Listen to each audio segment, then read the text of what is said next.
Blogger Abhijit রায় হত্যা মামলায় যাবজ্জীবন দণ্ডপ্রাপ্ত শফিউর রহমান ফারাবীর অন্তর্বর্তী জামিন মঞ্জুর করেছেন হাইকোর্ট।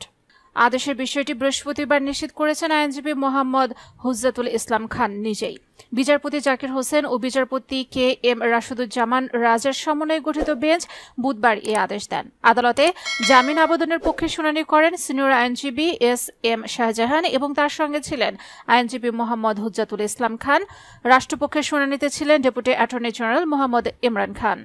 বিচারিক আদালতের দেয়া দণ্ডাদেশের রায়ের বিরুদ্ধে 2021 সালে হাইকোর্টে আপিল করেন ফারাবী।